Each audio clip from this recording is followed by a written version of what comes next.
ಎಲ್ರಿಗೂ ನಮಸ್ಕಾರ. Learn with Chetan YouTube ಚಾನಲ್ಗೆ ನಿಮ್ಮೆಲ್ಲರಿಗೂ ಆಧಾರದ ಸುಸ್ವಾಗತ. ಇಂದಿನ ದಿನ ನಾವು 10ನೇ ತರಗತಿಯ ಗಣಿತ ವಿಷಯದ ಅತ್ಯಂತ ಪ್ರಮುಖ ಪ್ರಶ್ನೆಗಳು ಅಂದರೆ ಕೇವಲ 11 ಪ್ರಶ್ನೆಗಳಿಂದ 30 ಅಂಕಗಳನ್ನು ಯಾವ ರೀತಿ ಈಸಿಯಾಗಿ ನಾವು ಪಡಿಬೋದು ಅನ್ನೋದನ್ನು ನೋಡ್ತಾ ಹೋಗೋಣ. ಸೊ 28/3/2026 ಶನಿವಾರದಂದು ನಡೀತಕ್ಕಂತಹ 10ನೇ ತರಗತಿಯ ವಾರ್ಷಿಕ ಪರೀಕ್ಷೆ ಗಣಿತಕ್ಕೆ ಈ ಎಲ್ಲ ಪ್ರಶ್ನೆಗಳು ಅತ್ಯಂತ ಪ್ರಮುಖವಾಗಿರುತ್ತವೆ. ಈ ಪ್ರಶ್ನೆಗಳನ್ನು ನೀವು ನೀಟಾಗಿ ಲೆಕ್ಕಗಳನ್ನು ಬಿಡಿಸಿದ್ದೇ ಆದಲ್ಲಿ, ಈ ರೀತಿಯ ಲೆಕ್ಕಗಳನ್ನು ಬಿಡಿಸಿದ್ದೇ ಆದಲ್ಲಿ ನಿಮಗೆ 30 ಅಂಕಗಳು ಸುಲಭವಾಗಿ ದೊರೆಯುತ್ತವೆ. ಪಾಸಿಂಗನ್ನು ಕೇವಲ 11 ಲೆಕ್ಕಗಳಿಂದ ಆರಾಮ್ಸೆ ನೀವು ಏನು ಮಾಡ್ಬೋದು, 30 ಅಂಕಗಳನ್ನು ಗಳಿಸ್ಬೋದು. ಓಕೆ, ಸೊ ಬನ್ನಿ ವಿಡಿಯೋನ ಸ್ಟಾರ್ಟ್ ಮಾಡೋಣ. ಅದಕ್ಕಿಂತ ಮುಂಚೆ ಯಾರು ನಮ್ಮ ಚಾನಲನ್ನು ಸಬ್ಸ್ಕ್ರೈಬ್ ಮಾಡ್ಕೊಳ್ಳಿಲ್ಲ ದಯವಿಟ್ಟು ಸಬ್ಸ್ಕ್ರೈಬ್ ಮಾಡ್ಕೊಳ್ಳಿ. ಇಷ್ಟ ಆದರೆ ಮಾತ್ರ ಲೈಕ್ ಮಾಡಿ, ಇಲ್ಲ ಅಂದರೆ ಲೈಕ್ ಮಾಡೋಕ್ಕೆ ಹೋಗಬೇಡಿ ಅಂತ ಹೇಳ್ತಾ ಬನ್ನಿ ವಿಡಿಯೋನ ಸ್ಟಾರ್ಟ್ ಮಾಡೋಣ. ಮೊದಲೇ ಪ್ರಶ್ನೆ, ಅಭಾಗಲಬ್ಧ ಸಂಖ್ಯೆಗಳೆಂದು ಸಾಧಿಸಿ ಅನ್ನೋ ಒಂದು ಘಟಕ ಅಂದರೆ ಒಂದು ಕಾನ್ಸೆಪ್ಟು. ಸೊ ಇದು 2 ಅಂಕದ ಪ್ರಮುಖ ಪ್ರಶ್ನೆಗಳು ಈ ಒಂದು ಕಾನ್ಸೆಪ್ಟಿಂದ ಬರ್ತದೆ. ಓಕೆ, ಅದರಲ್ಲಿ ಮೊದಲೇ ಪ್ರಶ್ನೆ ನೋಡಿ, 2 - √3 ಒಂದು ಅಭಾಗಲಬ್ಧ ಸಂಖ್ಯೆ ಎಂದು ಸಾಧಿಸಿ ಅಂತ ಕೇಳಿದ್ದಾನೆ. ಓಕೆನಾ. ಸೊ 2 - √3 ಒಂದು ಭಾಗಲಬ್ಧ ಸಂಖ್ಯೆ ಆಗಿರಲಿ, 2 - √3 P/Q ಅಂತ ಆಗ್ತದೆ. ಓಕೆ, 2 - 3 ಅನ್ನೋದು P/Q ರೂಪದಲ್ಲಿ ಇರ್ತದೆ. ಓಕೆ, ಈಗ ನಾನು ಏನು ಮಾಡ್ತೀನಿ, ಈ 2ಅನ್ನು ನಾನು ಈಕ್ವಲ್ಸಿಂದ ಈ ಕಡೆ ತರ್ತೀನಿ. ಓಕೆನಾ, ಬಲಭಾಗಕ್ಕೆ ತರ್ತಾನೆ. ಸೊ ಹಾಗಾಗಿ √3 = 2 - P/Q ಆಯಿತು. 2 - P/Q ಆಯಿತು. ಇನ್ನು ನೆಕ್ಸ್ಟ್ ನೋಡಿ, ಇಲ್ಲಿ ಕ್ರಾಸ್ ಮಲ್ಟಿಪ್ಲಿಕೇಶನನ್ನು ಮಾಡ್ತೇನೆ ನಾನು, ಓರೆ ಗುಣಾಕಾರವನ್ನು. ಓಕೆ, -3 = 2Q - P/Q ಅಂತ ಆಗ್ತದೆ. ಓಕೆ, ಈ ಒಂದು 2Q - P/Q ಅನ್ನೋದು ಒಂದು ಭಾಗಲಬ್ಧ ಸಂಖ್ಯೆ ಆಗಿರ್ತದೆ. 2Q - P/Q ಅನ್ನೋದು ಒಂದು ಭಾಗಲಬ್ಧ ಸಂಖ್ಯೆ ಆಗಿರ್ತದೆ. ಹಾಗಾಗಿ √3 ಒಂದು ಭಾಗಲಬ್ಧ ಸಂಖ್ಯೆ, ಈ ಊಹೆ ತಪ್ಪಾಗಿದೆ. ಆದ್ದರಿಂದ √3 ಒಂದು ಅಭಾಗಲಬ್ಧ ಸಂಖ್ಯೆ ಆಗಿರ್ತದೆ. ಓಕೆನಾ.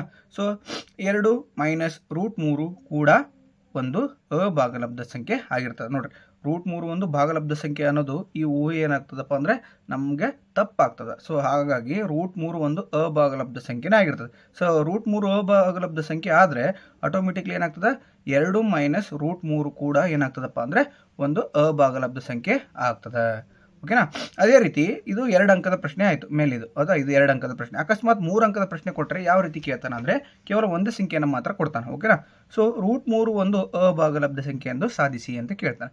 ಓಕೆ, ಇಲ್ಲಿ ಇದನ್ನು ಕೂಡ ಸ್ವಲ್ಪ ಲೆಂಗ್ದಿ ಪ್ರೊಸೆಸ್ ಇದೆ ಅಷ್ಟೇ, ಇದು ಏನಿಲ್ಲ, ಸಿಂಪಲ್ ಆಗಿದೆ. ಸ್ವಲ್ಪ ಒಂದೆರಡು ಸ್ಟೆಪ್ ಜಾಸ್ತಿ ಆಗ್ತವೆ ಅಷ್ಟೇ. ಸೊ √3 ಒಂದು ಭಾಗಲಬ್ಧ ಸಂಖ್ಯೆ ಆಗಿರಲಿ ಅಂತ ಮೊದಲು ಬರ್ಕೋಬೇಕಾಗ್ತದೆ. ತದನಂತರ ಈ √3 ಯಾವ ವಿಧಾನದಾಗ ಐತಿ, P/Q ರೂಪದಲ್ಲಿ ಐತಿ. ಓಕೆನಾ.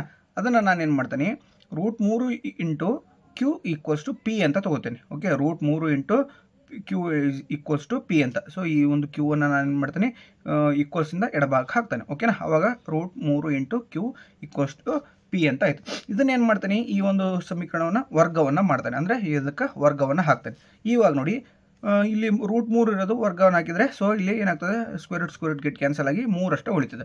Q² = P² ಅಂತ ಆಯಿತು. 3 × Q² = P². P ಯು ಇಲ್ಲಿದೆ ನೋಡಿ, P ಯು 3ರಿಂದ ಭಾಗಿಸಲ್ಪಡುತ್ತದೆ. P ಏನು ಮಾಡ್ತೈತಿ, 3ರಿಂದ ಭಾಗಿಸಲ್ಪಡುತ್ತದೆ. ಆದ್ದರಿಂದ 3Q² = 3K². ಸೊ ಆದ್ದರಿಂದ P = 3K ಆಯಿತು. ಓಕೆನಾ. ಈಗ 3Q² = 3 ಘಾತ ವರ್ಗ ಎಷ್ಟಪ್ಪ, 9 ವರ್ಗ. ಓಕೆನಾ. 3² ಅಂದರೆ 9, K ಆಯಿತು. ಸೊ ಈಗ ಇಲ್ಲಿ ನೋಡಿ, Q² = 3K² ಅಂತ ತೆಗೆದುಕೊಳ್ತೀನಿ. Q² = 3K². ಹೆಂಗೆ ಬಂತಪ್ಪ, ಸೊ ಇಲ್ಲಿ 3ಅನ್ನು ಈ ಕಡೆ ಹಾಕಿದಾಗ 3 × 1 = 3 ಆಗ್ತದೆ. ಓಕೆನಾ. ಹಾಗಾಗಿ ಸೊ ನೆಕ್ಸ್ಟ್ ನೋಡಿ, 3K² = Q².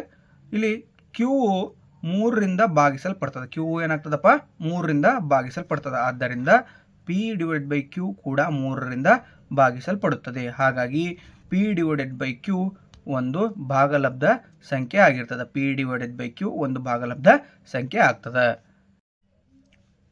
√3 ಒಂದು ಭಾಗಲಬ್ಧ ಸಂಖ್ಯೆ, ಇವು ಏನಾಗ್ತದಪ್ಪ, ತಪ್ಪಾಗ್ತದೆ.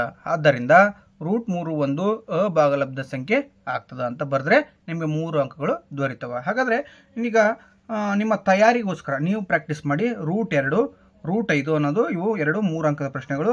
ಇನ್ನು √3 - 5 √5 + 3 ಹಾಗೆ 3√2 ಅನ್ನೋದು 2 ಅಂಕದ ಪ್ರಶ್ನೆಗಳು. ಸೊ ಇವನ್ನ ಪ್ರಾಕ್ಟೀಸ್ ಮಾಡಿ 3 ಅಂಕ ಅಥವಾ 2 ಅಂಕಗಳನ್ನು ಸುಲಭವಾಗಿ ಗಳಿಸಿ.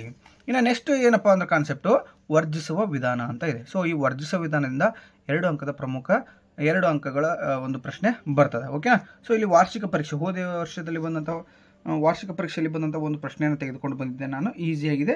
ಸೊ ಅದನ್ನು ಒಂದು ಮೆಥಡ್ ಹೇಳ್ಕೊಡ್ತಾನೆ. ಸೊ ಅದೇ ರೀತಿ ನೀವೇನು ಮಾಡಪ್ಪ, ವರ್ಜಿಸುವ ವಿಧಾನದ ಮೂಲಕ ಲೆಕ್ಕವನ್ನು ಬಿಡಿಸಿದ್ದೇ ಆದಲ್ಲಿ ನಿಮಗೆ ಹೆಚ್ಚು ಅಂಕಗಳನ್ನು 2 ಅಂಕಗಳನ್ನು ಸುಲಭವಾಗಿ ಗಳಿಸ್ಬೋದು. ಹಾಗೆ ಹೇಳಿರ್ತಕ್ಕಂಥ ಎಲ್ಲ ಪ್ರಶ್ನೆಗಳಿಗೆ ಆ ಮೆಥಡ್ನ ಮೇಲೆ ನೀವು ಹೆಚ್ಚು ಲೆಕ್ಕಗಳನ್ನು ಬಿಡಿಸಿದ್ದೇ ಆದಲ್ಲಿ ಸ್ಕೋರನ್ನು ಆರಾಮ್ಸೆ ಮಾಡ್ಬೋದು. ನೋಡಿ, 2x + y = 8 ಮತ್ತು 3x - y = 7 ಅಂತ ಒಂದು ಸಮೀಕರಣಗಳಿದ್ದಾವೆ. ಓಕೆನಾ. ಇವುಗಳನ್ನು ನೋಡಿರಿ, 2x + y = 8 ಅಂತ ತೆಗೆದುಕೊಳ್ತೇನೆ. ಇದನ್ನು ಸಮೀಕರಣ 1 ಅಂತ ಬರ್ಕೋತೀನಿ. ನೆಕ್ಸ್ಟು 3x - y = 7 ಇದನ್ನು ಸಮೀಕರಣ 2 ಅಂತ ತೆಗೆದುಕೊಳ್ತೇನೆ. ಸೊ ಇಲ್ಲಿ y ಸೇಮ್ ಇರೋದ್ರಿಂದ ಸೊ ಹಾಗಾಗಿ y ಗೆಟ್ ಕ್ಯಾನ್ಸಲ್ ಆಗ್ತದೆ. 2x + 3x ಅಂದರೆ 5x ಆಗ್ತದೆ. ಸೊ = 8 + 7 ಅಂದರೆ 15 ಆಯಿತು.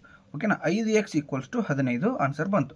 ಈಗ ಏನು ಮಾಡಬೇಕು, ನಮಗೆ ಬೇಕಾಗಿರೋದು x ವ್ಯಾಲ್ಯೂ ಬೇಕು. ಹಾಗಾಗಿ ಇಲ್ಲಿ 5 ಮತ್ತು x ನಡುವೆ ಇಂಟು ಇರ್ತದೆ. ಏನಿರ್ತದೆ? ಇಂಟು ಇರ್ತದೆ. ಸೊ ಈ ಇಂಟು ಅನ್ನು ಇದ್ದದ್ದು ಈಕ್ವಲ್ಸಿಂದ ಈ ಕಡೆ ಬಂದರೆ ಅಂದರೆ ಬಲಭಾಗಕ್ಕೆ ಬಂದರೆ ಡಿವೈಡೆಡ್ ಆಗ್ತದೆ. ಆದ್ದರಿಂದ x = 15/5 ಆಯಿತು. ಸೊ 5 1 5 3 ಹಾಗಾದರೆ x ವ್ಯಾಲ್ಯೂ ಎಷ್ಟಪ್ಪ? x = 3 ವ್ಯಾಲ್ಯೂ ಸಿಕ್ತು. ಈ x = 3 ವ್ಯಾಲ್ಯೂ ಐತಲ್ಲ, ಇದನ್ನು ಏನು ಮಾಡ್ತಾನೆ, ನನ್ನ ಸಮೀಕರಣ 1ರಲ್ಲಿ ಹಾಕ್ತಾನೆ. ಒಂದು ಯಾವುದು ಇಲ್ಲಿದೆ ನೋಡಿ, 2x + y = 8 ಅನ್ನೋದು ಇದೆಯಲ್ಲ, ಇದಕ್ಕೆ ಏನು ಮಾಡ್ತಾನೆ, ಸಮೀಕರಣವನ್ನು ಹಾಕ್ತಾನೆ. ಅವಾಗ ಏನಾಗ್ತದೆ, 2x + y = 8 ಆಯಿತು. ಸೊ ಇಲ್ಲಿ x ಬೆಲೆ ಎಷ್ಟೈತಿ? 3 ಐತಿ. ಸೊ 3ಅನ್ನು ಹಾಕಿದಾಗ 2 × 3 + y = 8 ಅಂತ ಆಯಿತು. ಸೊ 2 3 ಎಷ್ಟಪ್ಪ? 6. ಓಕೆ. ಪ್ಲಸ್ y = 8 ಅಂತ ಆಗ್ತದೆ. ಹಾಗಾದರೆ y = 8 - 6, y = 8ರಲ್ಲಿ 6 ಹೋದರೆ 2 ಆಗ್ತದೆ. y ಬೆಲೆ ಎಷ್ಟಪ್ಪ? 2 ಸಿಕ್ತು. ಓಕೆನಾ. So x = 3, y = 2. ಓಕೆನಾ. ಇನ್ನು ನಿಮ್ಮ ತಯಾರಿಗೋಸ್ಕರ ಒಂದೆರಡು ಲೆಕ್ಕಗಳನ್ನು ಕೊಟ್ಟಿದ್ದೇನೆ, ಅವನ್ನ ನೋಡ್ತಾ ಹೋಗಿ ಅವನ್ನ ಪ್ರಾಕ್ಟೀಸ್ ಮಾಡಿ ನೀಟಾಗಿ 2 ಅಂಕಗಳನ್ನು ಗಳಿಸಿ. 4x + y = 15 ಮತ್ತು x + y = 6. ಹಾಗೆ 2x + 3y = 14 ಮತ್ತು 2x + y = 10. ಇವೆರಡು ಲೆಕ್ಕಗಳನ್ನು ಕೊಟ್ಟಿರ್ತೀನಿ. ಈಸಿಯಾಗಿ ನೀವೇನು ಮಾಡಿರಿ, ಪ್ರಾಕ್ಟೀಸ್ ಮಾಡಿರಿ, 2 ಅಂಕಗಳನ್ನು ಸುಲಭವಾಗಿ ಗಳಿಸಿ. ಓಕೆನಾ. ಇನ್ನು ನೆಕ್ಸ್ಟ್ ನೋಡಿ, ವರ್ಗ ಸಮೀಕರಣ ಅಂತ ಇದೆ. ಸೊ ವರ್ಗ ಸಮೀಕರಣದ ಮೂಲಗಳ ಸ್ವಭಾವ, ಇದು 2 ಅಂಕದ ಪ್ರಶ್ನೆಗಳನ್ನು ಈ ಒಂದು ಕಾನ್ಸೆಪ್ಟಿಂದ ಬರ್ತದೆ. ಸೊ ಅತ್ಯಂತ ಸುಲಭವಾಗಿರ್ತದೆ. ಸ್ವಲ್ಪ ಗಮನವಿಟ್ಟು ನೀವು ಲೆಕ್ಕಗಳನ್ನು ಬಿಡಿಸಿದ್ದೆ ಅದರಲ್ಲಿ ಸುಲಭವಾಗಿ 2 ಅಂಕಗಳನ್ನು ಗಳಿಸ್ಬೋದು. ಓಕೆ. ಸೊ ಬನ್ನಿ ಲೆಕ್ಕವನ್ನು ನೋಡ್ತಾ ಹೋಗೋಣ. 3ನೇ ಲೆಕ್ಕ ಇದು. 3ನೇ ಮೆಥಡಿನ 1ನೇ ಲೆಕ್ಕ ಆಗ್ತದೆ. ಸೊ x² + 7x + 10 ಅಂತ ಇದೆ. x² + 7x + 10 ಈ ವರ್ಗ ಸಮೀಕರಣದ ಮೂಲಗಳ ಸ್ವಭಾವವನ್ನು ಕಂಡು ಹಿಡಿಯಿರಿ ಅಂತ ಕೇಳಿದ್ದಾನೆ. ಓಕೆನಾ. ಸೊ ಬನ್ನಿ ಆನ್ಸರ್ ನೋಡ್ತಾ ಹೋಗೋಣ ಯಾವ ರೀತಿ ಇರ್ತದಂತ. ಸೊ ಮೊದಲಿಗೆ x² + 7x + 10 = 0 ಅಂತ ಇದೆ. ಹೌದಾ. ಸೊ ಇವಾಗ ನಮಗೆ ಗೊತ್ತೈತಿ ವರ್ಗ ಸಮೀಕರಣದ ಫಾರ್ಮುಲಾ. ಸೊ ಅದು ಯಾವುದಪ್ಪ ಅಂದರೆ ax² + bx + c = 0. ಹೌದಾ. ax² + bx + c = 0. ಹಾಗಾದರೆ ಇಲ್ಲಿ a ಏನಾಗ್ತದಪ್ಪ? ಎ ಏನಿದೆ? ಎ ಇರೋ ಸ್ಥಾನದಲ್ಲಿ ಏನಿದೆ? 1 ಇದೆ. ಏನಿಲ್ಲ ಅಂದರೆ 1 ಇರ್ತದೆ. ಇಲ್ಲಿ ಬಿ ಇರೋ ಸ್ಥಾನದಲ್ಲಿ ಏನಿದೆ? 7 ಇದೆ. ಸೊ ಹಾಗಾಗಿ b = 7. ಸಿ ಇರೋ ಸ್ಥಾನದಲ್ಲಿ ಏನಿದೆ? 10 ಇದೆ. a = 1, b = 7, c = 10 ಆಯಿತು. ಓಕೆನಾ. ನಮಗೆ ವರ್ಗ ಸಮೀಕರಣದ ಮೂಲಗಳ ಸ್ವಭಾವವನ್ನು ಕಂಡುಹಿಡಿಯಬೇಕಾದ್ರೆ ಒಂದು ಸೂತ್ರ ಗೊತ್ತಿದೆ. ಅದು ಯಾವುದಪ್ಪ ಅಂದರೆ ಡೆಲ್ಟಾ = b² - 4ac 4ac ಅಂತ. ಸೊ ಹಾಗಾದರೆ ಬಿ ವ್ಯಾಲ್ಯೂ ಏನಿದೆ? ಇಲ್ಲಿದೆ ನೋಡಿ, 7. 7² - 4 ಹಾಗೆ ಬರೀರಿ. ಎ ವ್ಯಾಲ್ಯೂ ಏನಿದೆ? 1 ಇದೆ. ಸೊ 1 ಬರೀರಿ. ಸಿ ವ್ಯಾಲ್ಯೂ ಏನಿದೆ? 10 ಇದೆ. 10 ಬರೀರಿ. ಓಕೆನಾ. 7² ಅಂದರೆ 49 ಆಗ್ತದೆ. 4 1 4 ಮತ್ತು 4 10 ಅಂದರೆ 40. 49 - 40 ಅಂದರೆ ಸೊ ಡೆಲ್ಟಾ = 9 ಆಗ್ತದೆ. ಓಕೆ. ಶೋಧಕ. ಓಕೆ. ಸೊ ಶೋಧಕ > 0 ಆಗ್ತದೆ. ಅಂದರೆ 0ಗಿಂತ ಏನಿದೆ? ಶೋಧಕ ಜಾಸ್ತಿ ಇದೆ. ಶೋಧಕ ಏನೈತಿ? 0ಗಿಂತ ಜಾಸ್ತಿ ಇದೆ. ಹಾಗಾದರೆ 0ಗಿಂತ ಜಾಸ್ತಿ ಇದ್ದಾಗ ಏನಾಗ್ತದಪ್ಪ? ಮೂಲಗಳ ಸ್ವಭಾವ ಏನಾಗ್ತದೆ?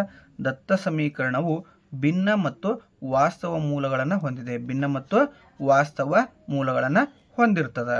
ಓಕೆನಾ. ಸೊ ಈ ಭಿನ್ನ ಮತ್ತು ವಾಸ್ತವ ಮೂಲಗಳು ಹೆಂಗೆ ಕಂಡುಹಿಡಿತೀರಿ ನೀವು? ಇದು ಏನಿದು? 0ಗಿಂತ ಜಾಸ್ತಿ ಬರೋದಕ್ಕೆ ಶೋಧಕ ಭಿನ್ನ ಮತ್ತು ವಾಸ್ತವವಾಗಿರ್ತಾವ? ಎಸ್. 0ಗಿಂತ ಶೋಧಕ ಏನಾದರೂ ಜಾಸ್ತಿ ಬಂದಿದ್ದರೆ ಅಲ್ಲಿ ಏನಾಗ್ತವೆ ಭಿನ್ನ ಮತ್ತು ವಾಸ್ತವ ಮೂಲಗಳು ಕಂಡುಬರ್ತವೆ. ಅದೇ ರೀತಿ ಇಲ್ಲಿ ನೋಡಿ ವರ್ಗ ಸಮೀಕರಣದ ಮೇಲೆ ಫಾರ್ಮುಲಾ ಹೇಳಿದ್ವಲ್ಲ, ಅದೇ ರೀತಿ ಇಲ್ಲಿದೆ ನೋಡಿ ವರ್ಗ ಸಮೀಕರಣದ ಫಾರ್ಮುಲಾ ಯಾವುದಪ್ಪ ಅಂದರೆ ax² + bx ಯಾವ ರೂಪದಲ್ಲಿ ಇರ್ತದೆ ಅಂದರೆ ವರ್ಗ ಸಮೀಕರಣ ಯಾವ ರೂಪದಲ್ಲಿ ಇರ್ತದೆ ಅಂದರೆ ax² + bx + c = 0 ಈ ರೂಪದಲ್ಲಿ ಇರ್ತದೆ. ಹಾಗಾದರೆ ಇದರ ಶೋಧಕ ಕಂಡುಹಿಡಿಯತಕ್ಕಂಥ ಸೂತ್ರ ಶೋಧಕ = b² - 4ac. ಹಾಗಾದರೆ ಈ ಒಂದು ವರ್ಗ ಸಮೀಕರಣದ ಮೂಲಗಳ ಸ್ವಭಾವವನ್ನು ಯಾವ್ಯಾವ ರೀತಿ ಇರ್ತಪ್ಪ ನೋಡ್ರಿ. b² - 4ac = 0. 0 ಇದ್ದಾಗ ಶೋಧಕವು 0ಗೆ ಸಮನಾಗಿದ್ದಾಗ ಏನಾಗ್ತದಪ್ಪ ಅಂದರೆ ಸಮ ಮತ್ತು ವಾಸ್ತವ ಮೂಲಗಳು ಬರ್ತವೆ. ಇನ್ನು ಶೋಧಕದ ಬೆಲೆಯು 0ಗಿಂತ ಜಾಸ್ತಿ ಇತ್ತಂದರೆ ಭಿನ್ನ ಮತ್ತು ವಾಸ್ತವ ರೂಪದಲ್ಲಿ ಏನಾಗ್ತಪ್ಪ ಅಂದರೆ ಮೂಲಗಳ ಸ್ವಭಾವ ಸಿಗ್ತದೆ ನಮಗೆ. ಹಾಗೆ b² - 4ac ಲೆಸ್ ದೆನ್ 0 ಅಂದರೆ 0ಗಿಂತ ಕಡಿಮೆ ಇದ್ದರೆ ಯಾವುದೇ ವಾಸ್ತವ ಮೂಲಗಳು ಇರುವುದಿಲ್ಲ. ಯಾಕಪ್ಪ ಅಂದರೆ ಅವು ಎಲ್ಲವೂ ಏನಾಗಿರ್ತವೆ ಊಹಾತ್ಮಕ ಮೂಲಗಳು ಆಗಿರ್ತವೆ. ಓಕೆನಾ. ಓಕೆ, ನೆಕ್ಸ್ಟು 4ನೇ ಮೇನ್ ನೋಡಿ, ಸರಾಸರಿ, ಮಧ್ಯಾಂಕ ಹಾಗೂ ಬಹುಲಕವನ್ನು ಕಂಡುಹಿಡಿಯುವುದಂತ ಇದೆ. ಸೊ ಇದು 3 ಅಂಕಗಳು ಒಂದು ಲೆಕ್ಕಗಳಾಗಿರ್ತವೆ. ಸೊ ಈ ಒಂದು ಕಾನ್ಸೆಪ್ಟಿಂದ 3 ಅಂಕಗಳು ಸುಲಭವಾಗಿ ನೀವು ಪಡಿಬಹುದು. ಓಕೆ, ವರ್ಗಾಂತರವನ್ನು ಎಷ್ಟು ಕೊಟ್ಟಿದ್ದಾನೆ? 5 ರಿಂದ 15 2 ಆವೃತ್ತಿ ಇದೆ. 15 ರಿಂದ 25 5 ಆವೃತ್ತಿಯನ್ನು ಕೊಟ್ಟಿದ್ದಾನೆ. ಹಾಗೆ 25 ರಿಂದ 35ಕ್ಕೆ 13 ಆವೃತ್ತಿ, 35 ರಿಂದ 45ಕ್ಕೆ 7 ಆವೃತ್ತಿ, ಹಾಗೆ 45 ರಿಂದ 55ಕ್ಕೆ 3 ಆವೃತ್ತಿಯನ್ನು ಕೊಟ್ಟಿದ್ದಾನೆ. ಇವಾಗ ನಾವು ಆವೃತ್ತಿಯನ್ನು ಸಮೇಷನ್ ಮಾಡಬೇಕಂದ್ರೆ ಕೂಡಿಸ್ಬೇಕಾಗುತ್ತೆ. ಸಮೇಷನ್ ಆಫ್ fi ಅಂತ ಕೇಳಿದ್ದಾನೆ. 2 + 5 7 ಆಗ್ತದೆ. ಸೊ ನೆಕ್ಸ್ಟು 7 + 13 20, 20 + 7 27 + 3 30 ಆಗ್ತದೆ. ಸಮೇಷನ್ ಆಫ್ fi = 30 ಆಯಿತು. ಈಗ ಈ 5 ಮತ್ತು 15ರ ಮಧ್ಯಬಿಂದುವನ್ನು ನೋಡಬೇಕು. xi ಅಂತ ಇದೆ, ಮಧ್ಯಬಿಂದು xi. ಓಕೆ, 5 ಮತ್ತು 15ರ ಮಧ್ಯಬಿಂದು ಎಷ್ಟಪ್ಪ ಅಂದರೆ 10 ಆಗ್ತದೆ. ಓಕೆ, ಇದನ್ನು ಹೆಂಗೆ ಮಾಡ್ತೀರಾ ಅಂದರೆ 5 + 15 ಎಷ್ಟಪ್ಪ 20, 20/2 ಅಂದರೆ 10. ಓಕೆ, 15 + 25 ಎಷ್ಟಪ್ಪ ಅಂದರೆ 40, 40/2 ಅಂದರೆ 20. ಈ ರೀತಿಯಾಗಿ ಸೊ 10, 20, 30, 40, 50 ಇದೇನಾಗ್ತದೆ ಮಧ್ಯಬಿಂದು xi ಆಗ್ತದೆ. ಸೊ ಇವಾಗ fi × xi ಮಾಡಬೇಕು. ಈ fi ಇದೆಯಲ್ಲ, ಇಲ್ಲಿಗೆ ನಾವು xi-ಯನ್ನು ಏನು ಮಾಡಬೇಕು? ಗುಣಾಕಾರ ಮಾಡಬೇಕು. 12 20, 25 100, 30 13 390, 47 280, ಹಾಗೆ 53 150. So summation of fi xi ಎಷ್ಟಾಗ್ತದಪ್ಪ ಅಂದರೆ 940 ಆಯಿತು. ಇವಾಗ ಸರಾಸರಿ ಕಂಡುಹಿಡಿಯುವ. ಸರಾಸರಿ x bar = summation of fi xi / summation of xi ಅಂತ ಇದೆ. ಸೊ 940 fi xi ಇದೆ / fi ಅಂದರೆ 30 ಕೊಟ್ಟಿದ್ದಾನೆ. ಸೊ 0 0 ಗೆಟ್ ಕ್ಯಾನ್ಸಲ್ ಮಾಡೋಣ. 3 1 3 3 9 ಆಯಿತು. ಈ 4 ಉಳಿತು. ಅದ 3 1 3 1 ಉಳಿತು. ಪಾಯಿಂಟ್ ಕೊಟ್ಟೆ 10 ಆಗ್ತದೆ. ಸೊ 3 3 9 3 3 9. ಸೊ 31.33 ಏನಾಗ್ತದಪ್ಪ ಅಂದರೆ ಸರಾಸರಿ ಆಗ್ತದೆ. ಇನ್ನು ನೆಕ್ಸ್ಟ್ ಬಹುಲಕವನ್ನು ಕಂಡುಹಿಡಿಯೋದು ಲೆಕ್ಕ ಈಸಿ. ಇದು ತುಂಬ ಈಸಿಯಾಗಿರ್ತಕ್ಕಂಥದ್ದು. ಸೊ ಬನ್ನಿ ಆನ್ಸರನ್ನು ನೋಡ್ತಾ ಹೋಗೋಣ. ಅದು ಯಾವ ರೀತಿ ಬಹುಲಕವನ್ನು ಕಂಡುಹಿಡಿಬೋದು ಅಂತ ನಾವು. ಸೊ ನೆಕ್ಸ್ಟ್ ನೋಡಿ, ವರ್ಗಾಂತರ ಎಷ್ಟು ಕೊಟ್ಟಿದ್ದಾನಪ್ಪ ಅಂದರೆ 0 ರಿಂದ 5 2 ಆವೃತ್ತಿ ಕೊಟ್ಟಿದ್ದಾನೆ. 5 ರಿಂದ 10 5 ಕೊಟ್ಟಿದ್ದಾನೆ. 10 ರಿಂದ 15 13, ಹಾಗೆ 15 ರಿಂದ 20 7 ಕೊಟ್ಟಿದ್ದಾನೆ. 20 ರಿಂದ 25 3 ಕೊಟ್ಟಿದ್ದಾನೆ. ಓಕೆ, ಬಹುಲಕದ ಫಾರ್ಮುಲಾ ಏನೈತಿ? ಸೊ ಇಲ್ಲಿದೆ ನೋಡಿ. ಬಹುಲಕದ ಫಾರ್ಮುಲಾ ಏನಪ್ಪ ಅಂದರೆ L + f1 - f0 / 2f1 - f0 - f2 × h ಅಂತ ಇದೆ. ಸೊ ಇಲ್ಲಿ L ವ್ಯಾಲ್ಯೂ ಏನಿದೆಪ್ಪ ಇಲ್ಲಿ? ಸೊ L ವ್ಯಾಲ್ಯೂ ಅಂದರೆ ಲೀಸ್ಟ್ ಕೌಂಟು. ಸೊ 10 ಇದೆ. ಓಕೆನಾ, ಲೀಸ್ಟ್ ಕೌಂಟ್ 10 ಇದೆ. Okay, done. f1 ವ್ಯಾಲ್ಯೂ ಎಷ್ಟಿದೆ? 13 ಇದೆ. ಯಾವುದು ಜಾಸ್ತಿ ಇರ್ತದಲ್ಲ ಆವೃತ್ತಿ ಅದು f1 ಆಗಿದೆ. f0 ಎಲ್ಲಿದೆ? ಸೊ ಇಲ್ಲಿದೆ ನೋಡಿ. ಹೌದಾ, f1ನ ಮೇಲ್ಭಾಗದಲ್ಲಿ ಇರ್ತಕ್ಕಂಥದ್ದು f0 ಆಗಿರ್ತದೆ. ಇನ್ನು f2 ಎಲ್ಲಿದೆ? ಸೊ ಏನು f1 ಇರ್ತದಲ್ಲ, f1 ಕೆಳಗಡೆ f2 ಇರ್ತದೆ. ಓಕೆ, ಸೊ ಹೆಚ್ಚು ಯಾವುದು? ಸೊ ಹೆಚ್ಚು ಯಾವುದಪ್ಪ ಅಂದರೆ 5 ಅಂತ. ಹೌದಾ, ವರ್ಗಾಂತರ 5. ಓಕೆ, ನೆಕ್ಸ್ಟ್ ಇವನ್ನೆಲ್ಲ ಫಾರ್ಮುಲಾದಲ್ಲಿ ಅಪ್ಲೈ ಮಾಡ್ತಾ ಹೋಗೋಣ. L ಅಂದರೆ 10, 10 ಪ್ಲಸ್ f1 ಅಂದರೆ 13 - 5 / 2 × 13 - 5 - 7 ಇಂಟು h ವ್ಯಾಲ್ಯೂ 5 ಕೊಟ್ಟಿದ್ದಾನೆ. ಓಕೆನಾ. ಇವಾಗ ನೋಡಿ 13 26 -5 - 7 ಅಂದರೆ 12 ಆಗ್ತದೆ. 20 ಇಲ್ಲಿ 13 - 5 ಅಂದರೆ 8, 10 ಪ್ಲಸ್ 8 / 26 - 12 ಇಂಟು 5 ಆಯಿತು. ಸೊ ಇಲ್ಲಿ ನೋಡಿ ಈ 26 - 12 14 ಆಗ್ತದೆ. ಸೊ 8 × 40 ಆಗ್ತದೆ. ಓಕೆ, 10 ಪ್ಲಸ್ 40 / 14 ಆಯಿತು. 14 1 14 2.86. ಓಕೆನಾ. ಈ ವ್ಯಾಲ್ಯೂ ನೋಡಿ 10 ಪ್ಲಸ್ 2.86 ಆಯಿತು. ಸೊ ಇದನ್ನು ಕೂಡಿಸಿದಾಗ ಎಷ್ಟಾಗ್ತದಪ್ಪ ಅಂದ್ರೆ ಬಹುಲಕ 12.86 ಅನ್ನೋದು ಸರಿಯಾದ ಉತ್ತರ ಆಗ್ತದೆ. ಈ 12.86 ಇದರೊಳಗೆ ಬರ್ತದೆ. ಓಕೆ, ಈ ಒಂದು ವರ್ಗಾಂತರದಲ್ಲಿ. ಓಕೆ, ಈ ರೀತಿಯಾಗಿ ಬರೆದ್ರೆ 3 ಅಂಕಗಳು ನೀವು ಸುಲಭವಾಗಿ ಪಡಿಬಹುದು. ಓಕೆನಾ. ನೋಡಿ ನೆಕ್ಸ್ಟ್ನ ಲೆಕ್ಕಗಳನ್ನು ನೋಡ್ತಾ ಹೋಗೋಣ. ಸಮಾಂತರ ಶ್ರೇಣಿಯ ಎನ್ನನೇ ಪದ ಅಥವಾ ಎನ್ ಪದಗಳ ಮೊತ್ತವನ್ನು ಕಂಡುಹಿಡಿಯತಕ್ಕಂಥ ಲೆಕ್ಕವನ್ನು ಕೊಡ್ತಾನೆ. ಸೊ ಈ ಒಂದು ಕಾನ್ಸೆಪ್ಟಿಂದ ನಿಮಗೆ 2 ಅಂಕಗಳು ಸುಲಭವಾಗಿ ದೊರೀತವೆ. ಓಕೆನಾ. ಒಂದು ಲೆಕ್ಕ ಕೊಟ್ಟಿದ್ದ ನೋಡಿ, ಏನು ಸೂತ್ರದ ಮ್ಯಾಗೆ ಪದಗಳನ್ನು ಕಂಡುಹಿಡಿಯೋದ್ರಲ್ಲಿ 3, 7, 11, 15, 19 ಸೋ ಆನ್ ಸಮಾಂತರ ಶ್ರೇಣಿ 25ನೇ ಪದವನ್ನು ಕಂಡುಹಿಡಿಯಿರಿ ಅಂತ ಕೇಳಿರ್ತಾನೆ. ಸೊ ಇಲ್ಲಿ ಎ ಅಂದರೆ ಎಷ್ಟಪ್ಪ 3. ಸೊ ಡಿ ಎಷ್ಟಪ್ಪ 4 ಕೊಟ್ಟಿದ್ದಾನೆ. ಹೇಗೆ 4 ಅಂದರೆ ಇಲ್ಲಿ ನೋಡಿ ಡಿ = D2 - D1 ಅಂತ ತೆಗೆದುಕೊಳ್ತೇವೆ. ಓಕೆನಾ. D2 ಎಷ್ಟಿದೆ 7 ಇದೆ, ಮೈನಸ್ D1 ಎಷ್ಟಿದೆ 3 ಇದೆ. ಓಕೆ, 7 - 3 ಅಂದರೆ 4 ಬಂತಾ. So D = 4. ಎನ್ ಎಷ್ಟು 25ನೇ ಪದವನ್ನು ಕಂಡುಹಿಡಿಯಿರಿ ಅಂತ ಕೇಳಿದ್ದಾನೆ. ಹಾಗಾಗಿ A25 ಎ ಅಂದರೆ 3 ಇಲ್ಲಿದೆ, ಡಿ ಎನ್ ಅಂದರೆ 25 - 1, ಡಿ ಅಂದರೆ 4. ಓಕೆನಾ. 3 + 25 - 1 ಅಂದರೆ 24 × 4, 24 4 96 ಆಗ್ತದೆ. 3 + 96, ಸೊ ಎ 25 99 ಆಗ್ತದೆ. ಅಂದರೆ 25ನೇ ಪದ 99 ಆಗಿರ್ತದೆ. ಓಕೆನಾ. ಈ ರೀತಿಯೂ ಕೇಳ್ಬೋದು. ಇನ್ನು ಅಥವಾ ಪ್ರಶ್ನೆಯಲ್ಲಿ ಮೊತ್ತವನ್ನು ಕಂಡುಹಿಡಿತಕ್ಕಂಥದ್ದನ್ನು ಕೇಳ್ತಾನೆ. ಓಕೆ, ಇಲ್ಲೊಂದು ಲೆಕ್ಕ ಕೊಟ್ಟಿದೆ ನೋಡಿರಿ. ಇಲ್ಲಿ ಎರಡರಲ್ಲಿ ಒಂದು ಪಕ್ಕ ಕೊಡ್ತಾನೆ. ಓಕೆನಾ. ಒಂದು ಪದವನ್ನು ಕಂಡುಹಿಡಿಯೋದು ಆಗಿರ್ಬೋದು, ಇನ್ನೊಂದು ಎಷ್ಟು ಪದಗಳ ಮೊತ್ತವನ್ನು ಕೇಳಿರ್ತಾನೆ. ಓಕೆ, ಅದಕ್ಕೆ ಫಾರ್ಮುಲಾ ಚೇಂಜ್ ಐತಿ, ಅದನ್ನು ನೋಡ್ತಾ ಹೋಗೋಣ. 1, 7, 13, 19, 25 ಈ ಒಂದು ಸಮಾಂತರ ಶ್ರೇಣಿಯ 10 ಪದಗಳ ಮೊತ್ತವನ್ನು ಕಂಡುಹಿಡಿಯಿರಿ ಅಂತ ಕೇಳಿದೆ. 10 ಪದಗಳ ಮೊತ್ತ. ಓಕೆನಾ. SN = ಸೂತ್ರ ನೋಡಿ, SN = n/2 2a + n - 1d ಆಯಿತು. ಓಕೆನಾ. ಸೊ ಇಲ್ಲಿ ಎ ಎಷ್ಟಿದೆ 1 ಇದೆ. Okay done. ಡಿ ಎಷ್ಟಿದೆ 6 ಇದೆ. ಅದು ಹೆಂಗೆ ಬಂತು 7 - 1 ಅಂದರೆ 6. ಡಿ = 6 ವ್ಯತ್ಯಾಸ. ಎನ್ = ಎಷ್ಟು ಪದಗಳ ಮೊತ್ತ ಕೇಳಿದಾನೆ 10 ಪದಗಳು. ಸೂತ್ರದಲ್ಲಿ ಅಪ್ಲೈ ಮಾಡೋಣ. S10 = n ಅಂದರೆ ಎಷ್ಟು 10, 10/2 2a 2 × 1 ಇಂಟು n ಅಂದರೆ 10 - 1, ಡಿ ಅಂದರೆ 6. ಓಕೆನಾ. ಸೊ 2 1 2 5. ಸೊ 5 ಇಂಟು 2 × 1 ಅಂದರೆ 2, 10ಕ್ಕೆ 1 ಕಳೆದ್ರೆ 9 ಇಂಟು 6 ಹಾಗೆ ಹೇಳ್ರಿ. ಓಕೆ, 9 6 54 ಇಲ್ಲಿದೆ. ಸೊ +2, ಸೊ 5 ಇಲ್ಲಿದೆ. ಓಕೆ, 5 ಇಂಟು 2 + 54 ಅಂದರೆ 56, 56 5 280 ಅಂದರೆ 10 ಪದಗಳ ಮೊತ್ತ ಎಷ್ಟಪ್ಪ ಅಂದರೆ 280 ಆಗ್ತದೆ. ಓಕೆನಾ. ಇನ್ನು ನೆಕ್ಸ್ಟ್ ನೋಡಿ, ಬಹುಪದೋಕ್ತಿಯ ಅಪವರ್ತನ ಹಾಗೂ ತಾಳೆ ನೋಡುವುದು. ಇದು 3 ಅಂಕಗಳ ಪ್ರಶ್ನೆ ಆಗಿರ್ತದೆ. So very very very important. 3 ಅಂಕ ಪಕ್ಕ ಕೇಳ್ತಾನೆ. ಸೊ ನೀವು ಪ್ರಾಕ್ಟೀಸ್ ಮಾಡಿದ್ದಲ್ಲಿ 3 ಅಂಕ ಸುಲಭವಾಗಿ ಗಳಿಸ್ಬೋದು. ಓಕೆನಾ. 2 ಲೆಕ್ಕಗಳನ್ನು ನಾನು ನಿಮಗೆ ಕೊಡಲಿಕ್ಕೆ ಪ್ರಯತ್ನ ಮಾಡಬೇಕು ಅಂದ್ಕೊಂಡಿದ್ದೆ. ಸೊ ಇಲ್ಲಿ ಸಮಯದ ಅಭಾವ ಇದೆ. ಹಾಗಾಗಿ ಇದೇ ಥರದ ನೀವು ಪರೀಕ್ಷೆಯಲ್ಲಿ ಬಂದಂಥ ಲೆಕ್ಕಗಳನ್ನೇ ಪ್ರಾಕ್ಟೀಸ್ ಮಾಡಿ. ಇದು ನಿಮಗೆ ಬೇಸಿಕ್ ಅಷ್ಟೇ. ಓಕೆನಾ. ಸೊ ಈ ಒಂದು ಕಾನ್ಸೆಪ್ಟನ್ನು ನೋಡ್ಕೊಂಡಿದ್ದೆ ಆದಲ್ಲಿ 3 ಅಂಕ ಫಿಕ್ಸ್ ಕೊಡ್ತಾರೆ. ಇಲ್ಲಿ ನೋಡಿ P(x) = x² - 6x + k ವರ್ಗ ಬಹುಪದೋಕ್ತಿಯ ಒಂದು ಶೂನ್ಯತೆಯು ಇನ್ನೊಂದು ಶೂನ್ಯತೆ 2ರಷ್ಟು ಆದಾಗ k ನ ಬೆಲೆಯನ್ನು ಕಂಡುಹಿಡಿಯಿರಿ ಅಂತ ಕೇಳ್ತಾನೆ. ಓಕೆನಾ. P(x) ದ ಒಂದು ಬಹುಪದೋಕ್ತಿಯ ಒಂದು ಶೂನ್ಯತೆ ಏನಾಗಿರಲಿ ಆಲ್ಫಾ ಆಗಿರಲಿ, ಆದರೆ ಇನ್ನೊಂದು ಬಹುಪದೋಕ್ತಿಯ ಶೂನ್ಯತೆ ಏನಾಗಿರಲಿ 2ರಷ್ಟು ಹೆಚ್ಚಿಗೆ ಆದಂತ ಕೇಳಲ್ಲ, 2 ಆಲ್ಫಾ ಆಗಿರಲಿ. ಇನ್ನು ಶೂನ್ಯತೆಗಳ ಮೊತ್ತವನ್ನು ಕಂಡುಹಿಡಿಯುವ ಫಾರ್ಮುಲಾ ಏನಪ್ಪ ಅಂದರೆ α + β = -b/a ಆಗ್ತದೆ. Okay, -b/a. ಈಗ ನಮ್ಗೆ ಆನ್ಸರ್ ಏನಿದೆ, ಫಾರ್ಮುಲಾ ಏನಿದೆ ಇಲ್ಲಿ ಕೊಟ್ಟಿದ್ದಾನೆ. ಆಲ್ಫಾ ಅಂದ್ರೇನು ಅಲ್ಫಾನೇ. ಓಕೆನಾ. ಬೀಟಾ ಅಂದ್ರೇನು 2 ಆಲ್ಫಾ. ಓಕೆನಾ. 2 ಶೂನ್ಯತೆಗಳು -b -b ಎಷ್ಟು ಕೊಟ್ಟಿದ್ದಾನೆ ಇಲ್ಲಿ 6 ಇದೆ. Okay, 6 / 1. Okay, minus into minus ಅಂದರೆ ಪ್ಲಸ್ ಆಯಿತು. ಸೊ 1 ಆಲ್ಫಾ + 2 ಆಲ್ಫಾ ಎಷ್ಟಪ್ಪ 3 ಆಲ್ಫಾ = 6 ಆಗ್ತದೆ. ಸೊ ನಮ್ಗೆ ಆಲ್ಫಾ ವ್ಯಾಲ್ಯೂ ಬೇಕು. Alpha value alpha = 6 / 3, 3 1 3 2. ಆಲ್ಫಾ = 2 ಸಿಕ್ತು ನಮಗೆ. ಈಗ ಬೀಟಾ ಕಂಡುಹಿಡಿಯಬೇಕಲ್ಲ. ಬೀಟಾ ಏನಪ್ಪ ಅಂದರೆ 2 ಆಲ್ಫಾ. 2 ಆಲ್ಫಾ ಅಂದರೆ 2 × 2. ಸೊ ಎಷ್ಟಾಯಿತು ಬೀಟಾ ವ್ಯಾಲ್ಯೂ 4 ಆಯಿತು. ಓಕೆನಾ. ಇನ್ನು ಶೂನ್ಯತೆಗಳ ಗುಣಲಬ್ಧ ಎಷ್ಟು? ಗುಣಲಬ್ಧ ಫಾರ್ಮುಲಾ ಗೊತ್ತೈತಿ. Alpha × beta = c/a. ಸಿ ಅಂದರೆ ಎಷ್ಟು ಕೆ ಕೊಟ್ಟಿದ್ದಾನೆ. ಸಿ ಅಂದರೆ ಕೆ. ಓಕೆ, ಕೆ ಎ ಎಷ್ಟಿದೆ 1 ಇದೆ. ಹಾಗಾಗಿ 1. ಸೊ 2 × 4 ಆಲ್ಫಾ ಎಷ್ಟಿದೆ 2 ಇದೆ. ಬೀಟಾ ಎಷ್ಟಿದೆ 4 ಇದೆ. 2 × 4 = ಕೆ. ಸೊ ಹಾಗಾದರೆ ಕೆ = 4 2 8 ಸರಿಯಾದ ಉತ್ತರ ಆಗ್ತದೆ. ಓಕೆನಾ. ಮೂಲ ಬಿಂದುವಿನಿಂದ ಎ 3, 4 ಬಿಂದುಗಿರುವ ದೂರವನ್ನು ಕಂಡುಹಿಡಿಯಿರಿ ಅಂತ ಕೇಳಿದ್ದಾನೆ. ಸೊ ಫಾರ್ಮುಲಾ ಗೊತ್ತಿದೆ ನಮಗೆ. D = √(x² + y² ಅಂತ.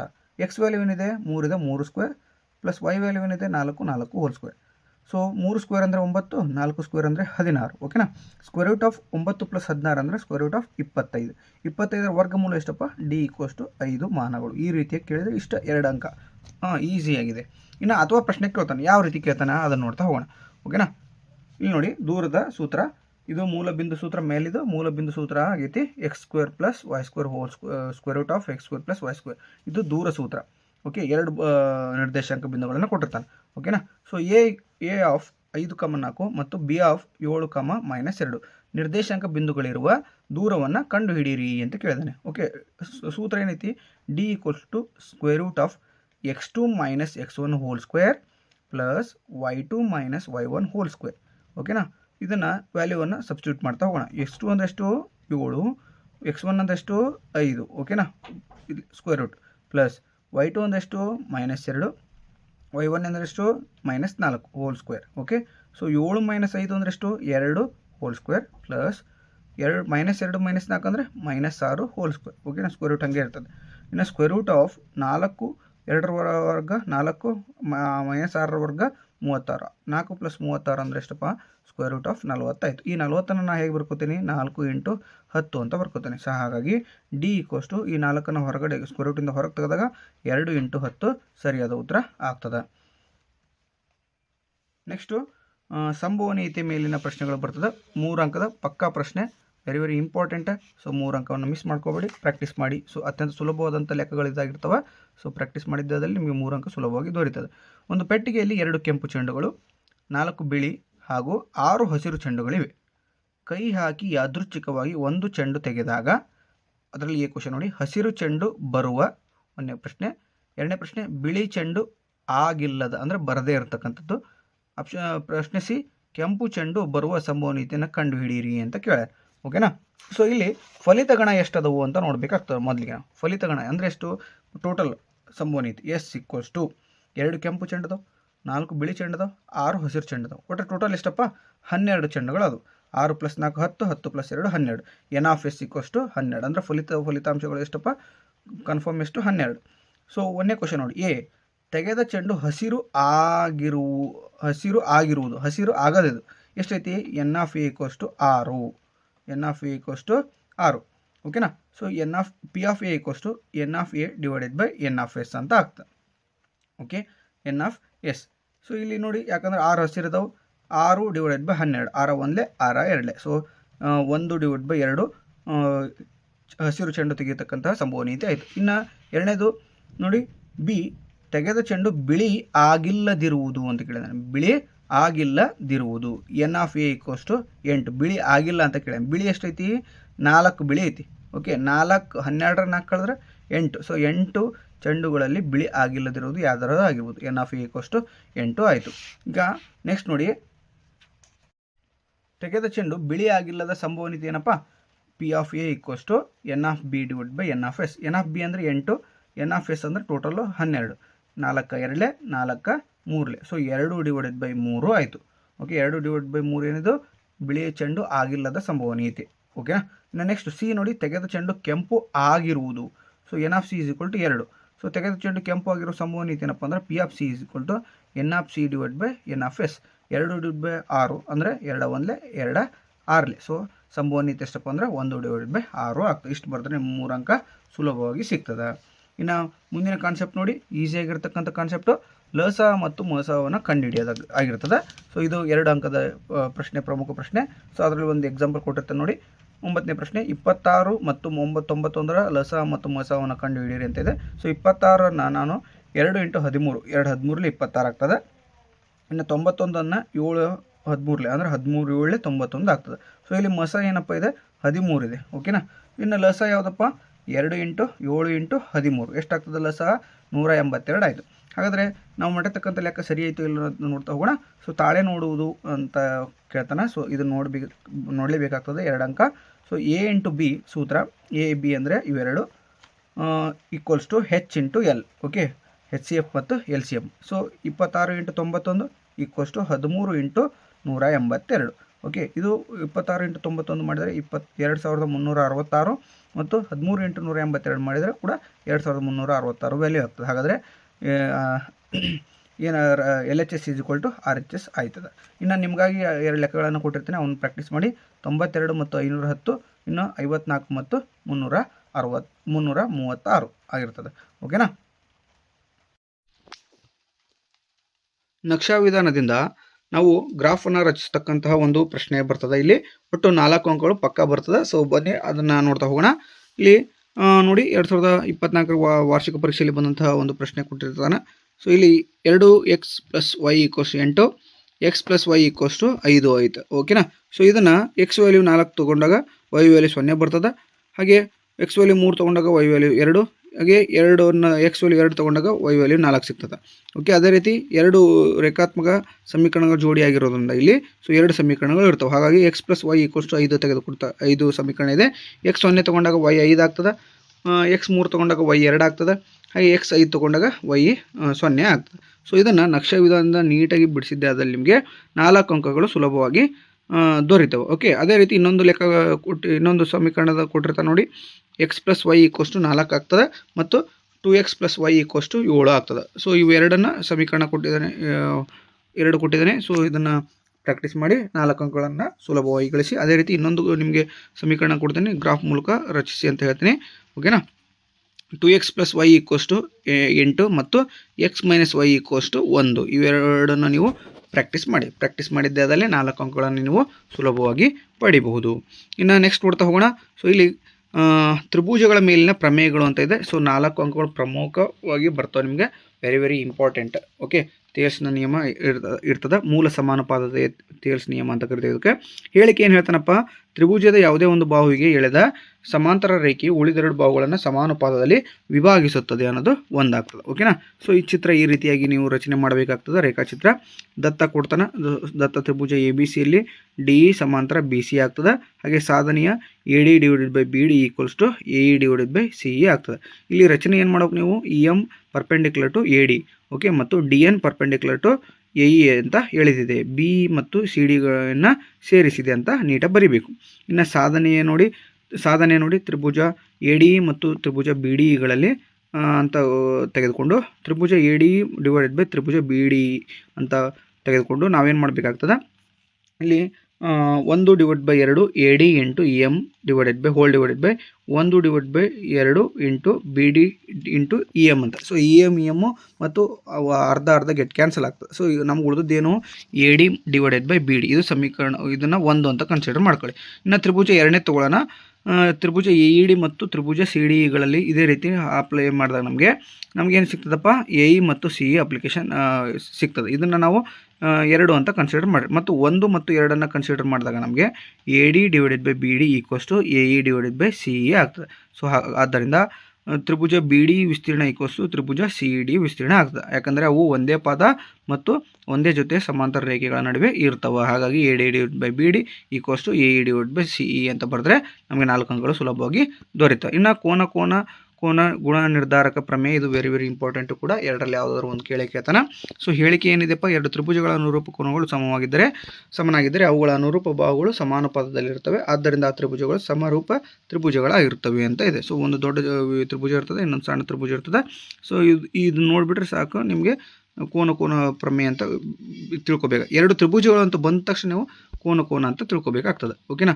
ಸೊ ಅದೇ ರೀತಿ ದತ್ತ ಬರಿಬೇಕಾಗ್ತದೆ, ಸಾಧನೀಯ ಬರಿಬೇಕು, ರಚನೆಯನ್ನು ಮಾಡಬೇಕು, ಸಾಧನೆ ಇರ್ತದೆ. ಸೊ ಸಾಧನೆ ಅಂದರೆ ಯಾಕವು ಸಮಾನುಪಾತದ ಯಾಕವು ತ್ರಿಭುಜಗಳು ಸಮರೂಪವಾಗಿರ್ತವೆ ಅನ್ನೋದನ್ನು ನೀವು ಸಾಧನೆ ಮಾಡಬೇಕಾಗ್ತದೆ. ಓಕೆ, ಇದು ಬಾಕೋಬ ಸಿದ್ಧಾಂತದ ಅನುರೂಪದಲ್ಲಿ ಬರ್ತಕ್ಕಂಥದ್ದು. ಓಕೆ, ಮತ್ತು ಥೇಲ್ಸ್ನ ಪ್ರಮೇಯವನ್ನು ಅನ್ವಯ ಮಾಡಿದಾಗ ನಮಗೆ ಕೊನೆಯದಾಗಿ AB / DE = AC / DF = BC / EF ಆಗ್ತದೆ. ಓಕೆನಾ. ಸೊ ಇಷ್ಟು ಬರೆದ್ರೆ ನಿಮಗೆ 4 ಅಂಕಗಳು ಸುಲಭವಾಗಿ ದೊರೀತವೆ. ಇನ್ನು 3 ಅಂಕದ ಪ್ರಮೇಯಗಳನ್ನು ನೋಡ್ತಾ ಹೋಗೋಣ. ಇದು ಕೂಡ ವೆರಿ ಇಂಪಾರ್ಟೆಂಟ್ ಆಗಿರ್ತವೆ. ಪ್ರಮೇಯ ವೃತ್ತಗಳ ಮೇಲಿರ್ತಕ್ಕಂಥ 3 ಅಂಕದ ಪ್ರಮೇಯಗಳು. ಪ್ರಮೇಯ 1 ಯಾವುದಪ್ಪ ಅಂದರೆ ಸ್ಪರ್ಶಕ ತ್ರಿಜ್ಯಕ್ಕೆ ಲಂಬನಾಗಿರುವ ಪ್ರಮೇಯ ಅಂತ ಇದೆ. ಸೊ ಅದನ್ನು ನೋಡ್ತಾ ಹೋಗೋಣ. ಒಂದು ವೃತ್ತಕ್ಕೆ ಸ್ಪರ್ಶ ಬಿಂದುವಿನಲ್ಲಿ ಎಳೆದ ತ್ರಿಜ್ಯವು ಸ್ಪರ್ಶಕಕ್ಕೆ ಯಾವಾಗಲೂ ಲಂಬವಾಗಿರುತ್ತದೆ ಅನ್ನೋದು ಹೇಳಿಕೆ ಆಗಿರ್ತದೆ. ಇದು ರೇಖಾಚಿತ್ರ ಈ ರೀತಿಯಾಗಿರ್ತದೆ. O ಅನ್ನೋದು ವೃತ್ತ ಕೇಂದ್ರ, P ಅನ್ನೋದು ಸ್ಪರ್ಶ ಬಿಂದು, XY ಅನ್ನೋದು ವೃತ್ತ ಸ್ಪರ್ಶಕ, OP ಅನ್ನೋದು ತ್ರಿಜ್ಯ ಆಗಿರ್ತದೆ. ಓಕೆ, ಸಾಧನೆಯ ಏನು ಹೇಳ್ತಾನೆ, OP ಪರ್ಪೆಂಡಿಕ್ಯುಲರ್ ಟು XY ಆಗ್ತದೆ. ರಚನೆ OR ಅನ್ನು Q ನ ಮೂಲಕ ಸೇರಿಸ್ತಾನೆ. ಸೊ OP = OQ, ಒಂದೇ ವೃತ್ತದ ತ್ರಿಜ್ಯಗಳಾಗ್ತವೆ. OR = OQ + QR. So OP greater OR ಆಗ್ತದೆ. ಸೊ OP ಅತ್ಯಂತ ಚಿಕ್ಕದಾಗ್ತದೆ.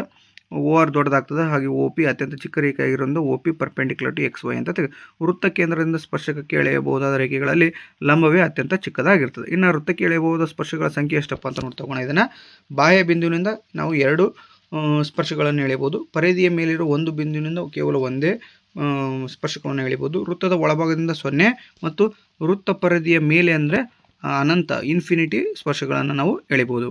ಇನ್ನೊಂದು ಬಾಹ್ಯ ಬಿಂದು ಪ್ರಮೇಯ ಅಂತ ಇದೆ. ಇದು ಕೂಡ 3 ಅಂಕದ ಪ್ರಮೇಯ, ವೆರಿ ವೆರಿ ಇಂಪಾರ್ಟೆಂಟ್. 2ರಲ್ಲಿ 1 ಕೇಳ್ತಾನೆ. ಒಂದು ವೃತ್ತಕ್ಕೆ ಬಾಹ್ಯ ಬಿಂದುವಿನಿಂದ ಎಳೆದ ಸ್ಪರ್ಶಗಳ ಉದ್ದ ಸಮನಾಗಿರುತ್ತವೆ ಅನ್ನೋದನ್ನು ನಾವು ಪ್ರೂವ್ ಮಾಡಬೇಕಾಗ್ತದೆ. ರೇಖಾಚಿತ್ರ ಈ ರೀತಿಯಾಗಿರ್ತದೆ.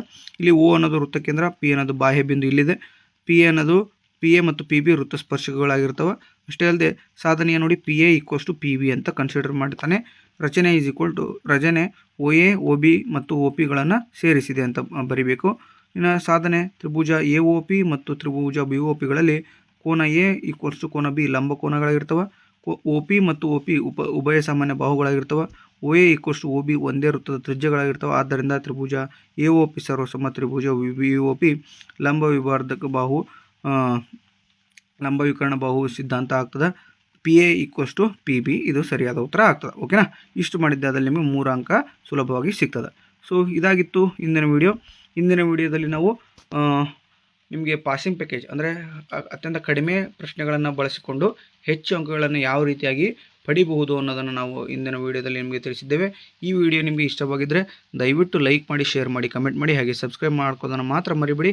ಅಷ್ಟೇ ಅಲ್ಲದೆ ದಯವಿಟ್ಟು ಅಲ್ಲಿ ಹೈಪ್ ಎನ್ನುವ ಬಟನ್ನ ಕ್ಲಿಕ್ ಮಾಡಿ. ಯಾಕಪ್ಪ ಅಂದರೆ ನೀವು ಒಂದೊಂದು ಸಾರಿ ಹೈಪ್ ಮಾಡಿದಾಗ ಈ ವಿಡಿಯೋ ಹೆಚ್ಚು ವಿದ್ಯಾರ್ಥಿಗಳಿಗೆ ಸರಬರಾಜು ಆಗ್ತದೆ, ಟ್ರಾನ್ಸ್ಪೋರ್ಟ್ ಆಗ್ತದೆ. ಆ ವಿದ್ಯಾರ್ಥಿಗಳಿಗೂ ಕೂಡ ಸಹಾಯವಾಗುತ್ತೆ ಅಂತ ಹೇಳ್ತಾ ಇಷ್ಟೊತ್ತು ವಿಡಿಯೋ ನೋಡಿರ್ತಕ್ಕಂಥ ನಿಮ್ಮೆಲ್ಲರಿಗೆ ತುಂಬ ಹೃದಯದ ಧನ್ಯವಾದಗಳನ್ನು ತಿಳಿಸಲಿಕ್ಕೆ ಇಷ್ಟಪಡ್ತೇನೆ. Thank you so much.